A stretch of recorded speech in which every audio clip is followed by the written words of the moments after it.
Hey everybody, welcome back to Great Mondays Radio. I think I have found my sister in arms here.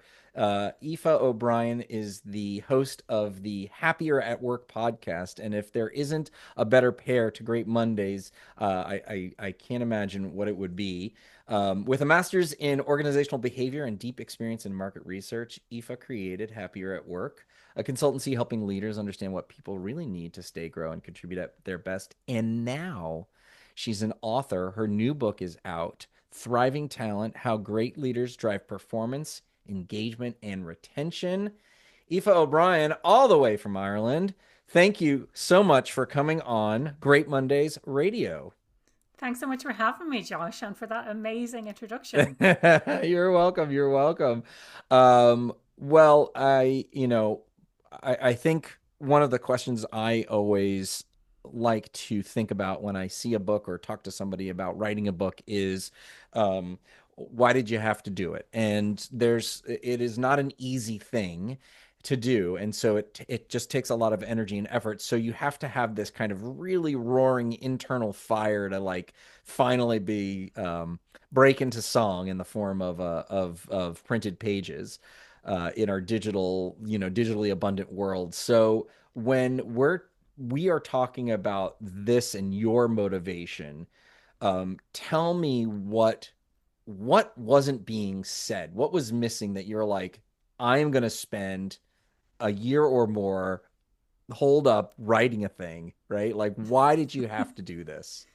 It's such a good question, and it's probably answers a lot of things. Like, why did I spend 2 years doing the masters? Why did I start my business? Yeah. It all stemmed back originally to a toxic work environment that I found myself in.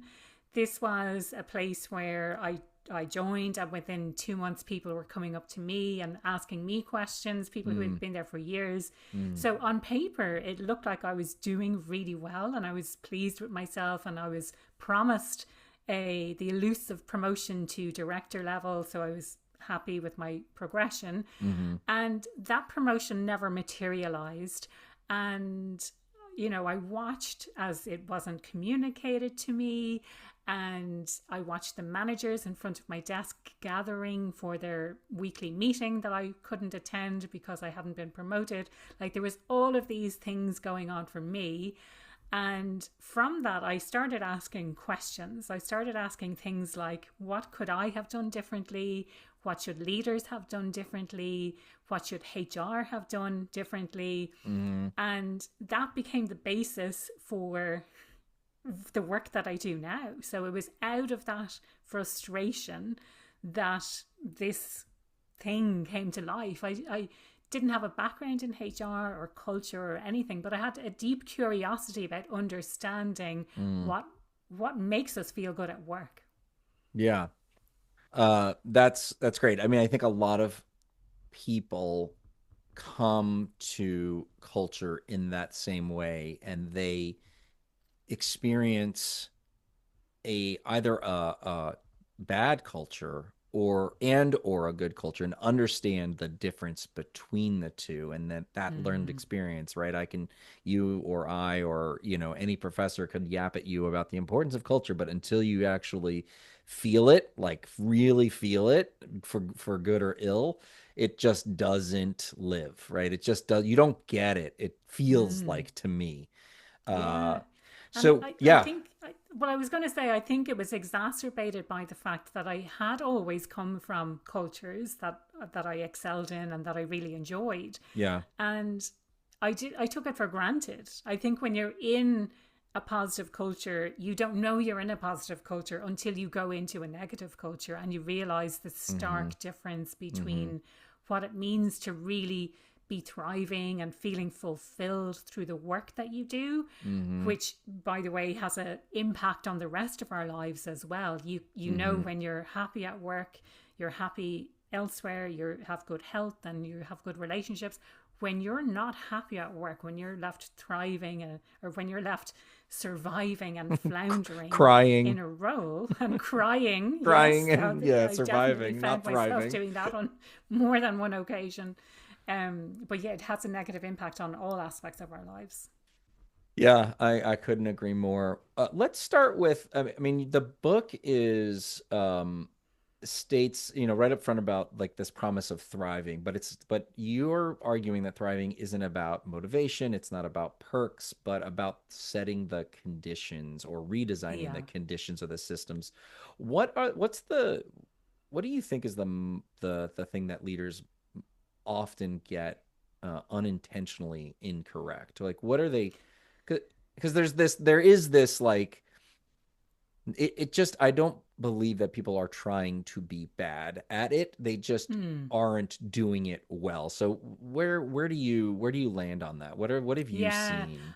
I agree that I don't think leaders are deliberately doing this. They just don't know any better. And I think, if I think about how I landed on this, it was initially the three aspects of I looked at values, I looked at needs, and I looked at strengths. Now that's since expanded to be focusing on workplace culture, drivers rather than needs, and capabilities rather than just focusing on Mm, strengths. mm, And then I added a couple of pieces, which was psychological safety as the foundation and leadership as the capstone, because we need both of those elements as well. mm-hmm. One of the things that I think most leaders get wrong is they assume that they have psychological safety. So I think if we're Oh going yeah. to make any changes, if we're going to address anything at work, it's making sure that we've created the space for people to challenge what's going on, to speak up, to share their ideas.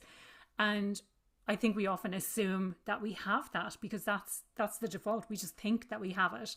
I had an interesting conversation with Amy Edmondson on my podcast actually recently, and she talks about it's the default is low or no psychological safety, and how to ascertain whether you have it is by having those conversations and challenging. And if everyone is silent, if no one is disagreeing with you, then you probably don't have psychological safety. Yeah. And as leaders, it's kind of awkward to ask people to disagree with you, and it's awkward for them to challenge the boss as Tell me well. how So wrong I am, right? Like I don't exactly. want that. Don't tell me that. No one wants that, and that's Yeah. therein lies the problem. That's So right. That's the right. bosses, from an ego perspective, we don't really want people to challenge and pick apart our ideas, but as individuals we also don't want to be the one to challenge the boss.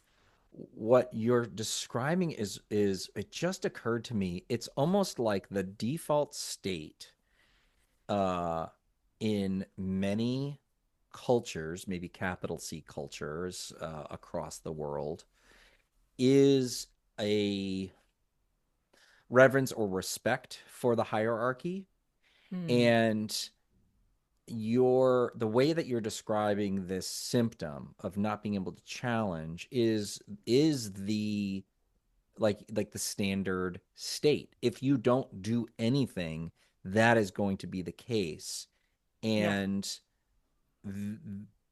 there like so maybe we can think about this as it is a good sign if they can, and your job as a leader, as a manager, is to encourage that because it's not going to happen naturally. That's exactly it. Yeah, yeah. And Amy Edmondson talks about it being it's invisible. It's an invisible act. When people don't speak up, it's invisible. So you can't tell It's the that people are absence. not speaking up That's because right. by the That's very right. virtue that they're not Not speaking up. speaking up. Yeah, that's Hmm. right. Exactly. Exactly. Um, okay, so we're going to encourage people to speak up. Um, what what is a behavior that will destroy psychological safety even when intentions are good? Is there something in there that's like if if uh if our not speaking up is the absence of act, what is there something in there that you've seen that leaders are doing that they could probably dial back on if they were aware of it?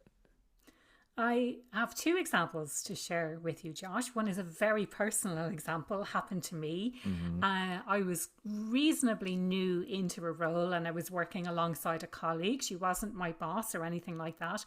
And I returned to Ireland. I had, amassed a lot of global experience. And I thought I'll share this idea. And she turned to me and she said, "That's not how we do things around here. Mm, That's not how we do things around here." And I thought, oh, okay, I guess my ideas are not welcome, they're not valued. So that was a very quick way. And how many times do we repeat that? Or that's mm, not how things get done, or we've never tried that, or we've tried that before and it didn't work. So I think when we shoot down people's ideas, even if we have tried it before, I think it's a quick fire way to make sure that they don't share any more ideas. If we say, wow, that's a great idea, we did try it before, but maybe we could try it again, something like that. yeah. So I have there's the welcoming of it, and which is, and then there's the actual idea, and how do you separate the two? I think so, yeah. Like, and they do say there is no such thing as a stupid idea. And I think each idea, even if it's not the best one or the one that's selected, it can still give rise to another idea that someone else has. So I think they should Yeah, all be yeah, welcome. And we shouldn't be precious about where ideas come from, because they can come from any different level within an organization. We don't have to yeah, default to the yeah, boss's idea. yeah. I had another more recent example as well that a client shared with me about return to office mandates, Mm, and not just return to office mandates, but actually on top of that, clocking in and clocking out feature in the office. oh wow. So to me, that says immediately, we don't trust you to Yeah. get the job done. Yep. And by the way, you have to come and do the job so we can see you doing the job. Like, that is an immediate erosion of trust. And, just to kind of build on that point a little bit, Yeah. um, the way I see work moving is, and we should all be thinking of this, it is very hard to do, but the mindset shift towards outcomes and impact rather than how much time we spend at work. Yeah. And the difficulty with shifting this mindset to outcomes and impact is it requires us to think, it requires us to prioritize, it requires us to actually give a bit of time and think, what are we doing here? What are we trying to achieve? And what outcomes are the most important in order to help us to reach those goals? And it is such a difficult mindset shift to make, especially when we've up to now been so focused on the time that we spent at work and the energy that we put in. And again, if I can think of an example of this, a friend of mine said a few years ago, well, I worked 2 hours extra on Wednesday, therefore on Friday I can skip off out of the office 2 hours earlier. Like, that is not the kind of attitude that we want to have at work. It should be focusing on, here are the outcomes that I set out to achieve this week.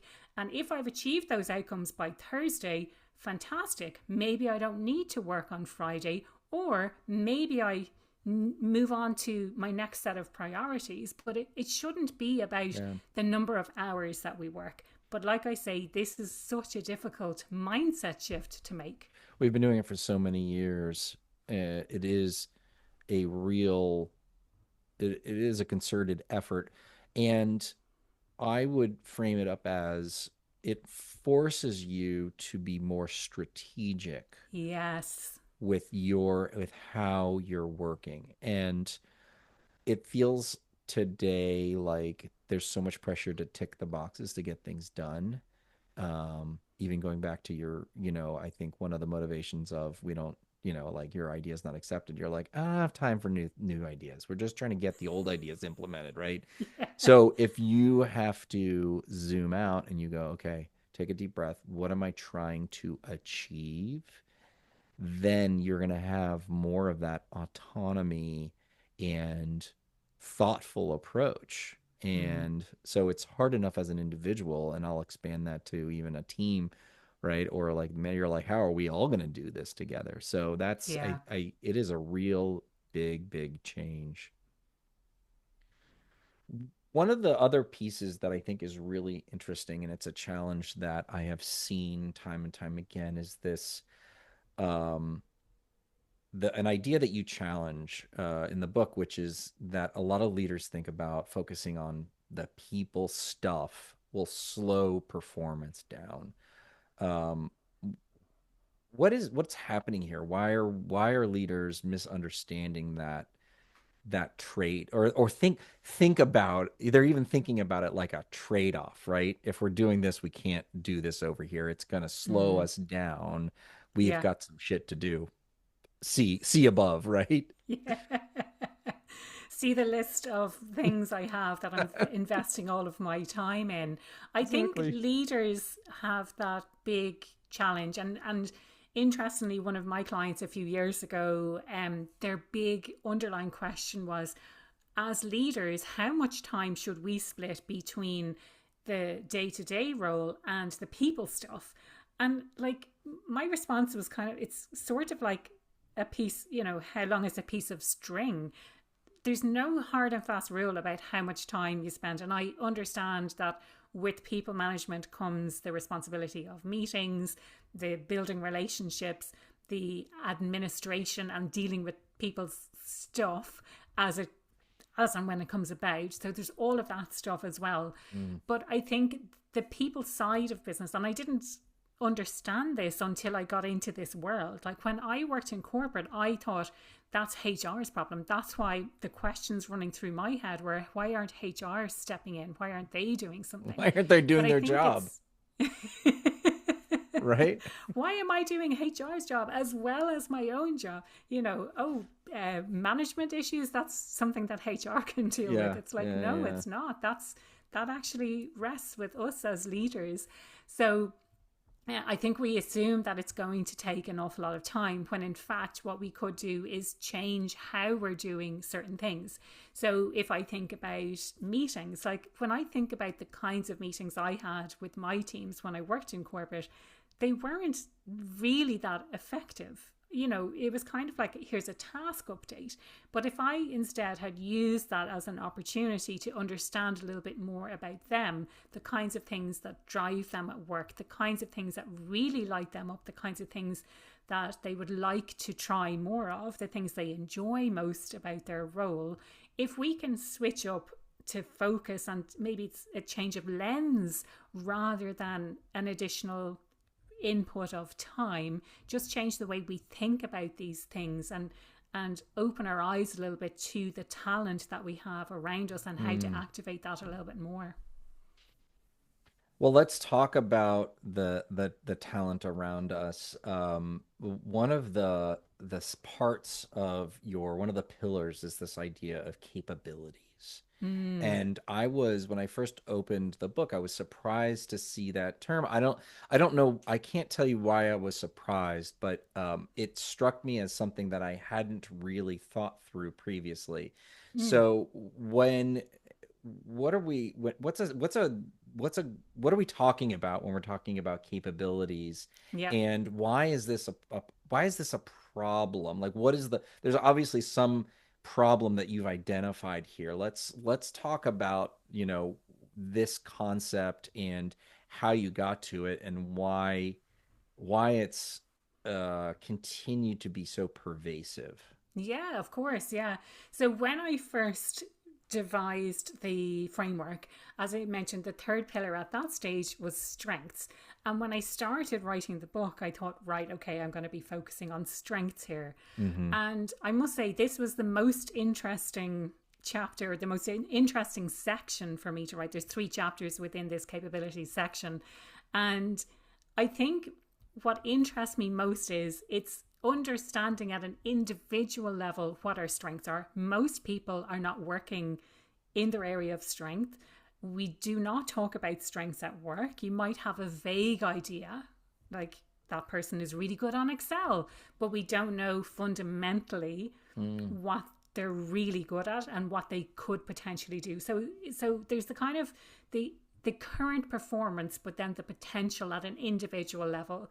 Then I also look at a team level. How do you find people who have complementary strengths with the recognition that's often these complementary strengths antagonize each other?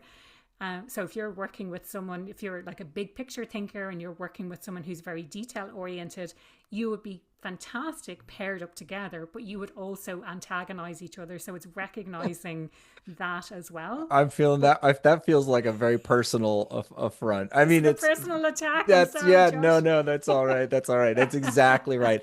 As I've gotten more mature, I have learned to really appreciate detailed thinkers, but it was not always the case. I'm like, Yeah. what is wrong with this person? Why are they so annoying? Exactly. And they Yeah. are probably thinking exactly the same thing about Oh, they are you. definitely And thinking this that about me. this Yeah. is it. And I think a shared appreciation of the strengths that each person brings to the role, then and how we can leverage this and how we can work together. Yeah. And then the third aspect is removing the blockers that we have that are getting in the way of us doing our best work. So that can be things like busy work. I'm so busy all the time that I don't have time Yep. to think about what I should be Yep. working on. Yep. The emails that get in the way, that block up our inboxes, that we feel like we must give an immediate response to. There is the meetings that we have that could have been an email. All of these things are getting in the way of us being able to actually do our job. So it's all the things that get in the way day to day, and they take away our capability to be able to do our work effectively. And then Mm. at an organization wide level, it's how do we leverage the systems that we operate in? How do we use automations? And now more recently, how do we use AI? And, a recent conversation, it's like, how do we use AI without getting completely overwhelmed with all of the information that's at our fingertips? And I saw an interesting article in the Harvard Business Review recently as well, talking about AI work slop. So your colleague asks Yeah. you to produce I something, saw that you too. produce something with the help of AI that looks actually like top notch, looks really polished. You send that, Yep. and You the never the reviewed it. receiver is left to decipher exactly what it means, because it looks very fancy, but actually the substance is not there at all. And so they're, cognitive overload trying to pick apart what are you trying to say here. It is the work the scourge of work jargon amplified, right? So work jargon, Yes. right? It's like I remember in the 2000s there was like a whole like takedown of work jargon and why do we did it and what does it mean and how do you decipher it? This is even more so. It's the same motivation. It looks great. It makes me look awesome, but I don't even know what the hell it means. Like I haven't put in the Yes. thoughtfulness. So Yeah.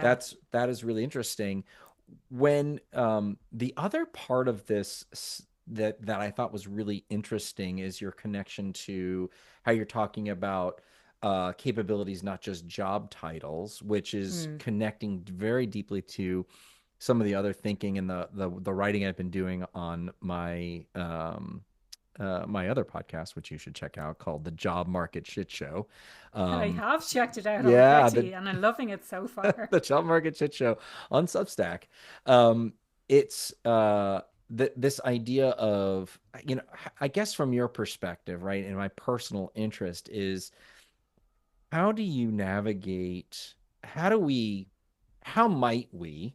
For using the design thinking phraseology, how might we start to understand, not just understand for ourselves, but communicate what we are good at that doesn't have to do with a list of job titles and companies as symbols of Mm. we might be good at our job. Yeah. Really good question. And interestingly, I'm thinking that that could be a potential future book for me. I'm really interested in this area and understanding how strengths link with skills, but also as individuals, how do we articulate? And I'm doing that work for myself, Yeah. but looking at multiple different layers. Yep. So, to give you an example, I've noticed that I really value things like efficiency. So I like things to be very efficient. And I had a conversation with someone yesterday. We were talking about systems and, business systems that we use. And I was like, I like systems because they create efficiency and I want to create efficiency. And I said, it occurred to me that maybe she doesn't value that. And I said, what do you like about systems? She said, I get to create something from scratch. So it's kind of finding those different layers Yeah. of the reason behind why you like something. Um, I've always been good at logic and methodology and maths and things like that. So that's how my brain works. I had a 20-year career in market research where I was taking data but translating that into insights for companies to change their marketing and sales plans. And so for me, it's the distillation of information and maybe seeing connections where others don't see connections. But I am trying to learn, how do I articulate what do I do uniquely, but also in that quest for understanding what that means for me, how do I help other people to do that? So watch this space for, like, I'm thinking it will have 4 different layers depending on Mm. who is it that you ultimately want to help. Do you want to help people, or do you want to help things, or do you want to help animals? Or thinking, what is the driver? Is it a driver for more efficiency? For example, like I have the driver. That there are things that exist out there at the minute, but they are very kind of one dimensional. So just looking at a specific characteristic that you have. And there are some, if you just look up online, search for free strengths tests, you can take them online. There's some online that identify some of your unrealized strengths, which I think is quite interesting. Yeah. And some, there's strengths that you have, but you don't use them enough. Hmm. And then some of your, I can't remember the phrasing they use, but I don't think it's development area, but I also don't think it's weakness or anything like that Right. either. Growth, It's maybe growing some of your edge. Yeah. your Something like growing that. edge, the Yeah. things that maybe might get in the way. There's also another fantastic one that I always recommend called Sparky Type, which is spelled Spark, then with an E and then TYPE. Like And I think you archetype, just go to the Sparky Type website. archetype. And what I found from that, it explained a lot of my career, because I found that I am a scientist, which is a problem solver. That's my Hmm. primary Sparky Type. Hmm. And I'm the Maven, which is my shadow Sparky Type, which means I gather knowledge, but I gather knowledge to solve problems. And I was like, well, that's what I've done my entire career. And so if I'm looking at the world through the lens of this problem solving, and there's Hmm. 10 different Sparky types. Some people like to make things, some people like to educate people, Yeah. some people like to lead and coach people. I like to solve problems. And that's kind of, I see everything as a problem that needs to be solved. And I mean that in a very positive way. I mean, if there's a problem to be solved, there's an opportunity here to probably make something more efficient, but a problem nonetheless that can be solved, and there's an opportunity. Yeah. Um, this has been really fascinating. There's obviously a lot in here. I like to wrap up the episode asking for one actionable idea. So, if we're thinking about a leader taking one idea from your book in the next 90 days, what would give them the biggest oomph, the biggest return? What's the highest leverage point? I think, well, we touched on this idea of psychological safety already, so hopefully people have enough to do on that end.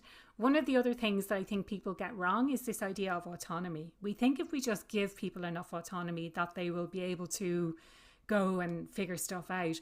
But if you can give people autonomy with really clear direction and guidance, that will be a huge game changer. So set really clear expectations for people, but then give them the autonomy to do it how Yeah. they Well, see it fit. ties right back to our outcomes based work, right? Like that's, I think, Exactly. exactly the thing. Amazing. Aoife O'Brien, the legendary Happier at Work podcast hostess with the mostest. Thrivingtalentbook.com is where you can learn more about her book. She is also at happieratwork.ie. Her new book, Thriving Talent: How Great Leaders Drive Performance, Engagement, and Retention. She is coming to the United States to do a book tour. I don't know how quick it is. So I am going to follow along. I will definitely repost and announce Aoife's tour on my LinkedIn, and you should follow Aoife as well. I'm sure she will be announcing it so that you don't miss it. We're very excited to have her over here. Aoife O'Brien, thanks for coming on Great Mondays Radio to share a little bit more about the Thriving Talent Framework and some of your hard-earned wisdom. It was so wonderful to talk to you. Thank you so much, Josh. I really, really enjoyed the conversation. Thank you.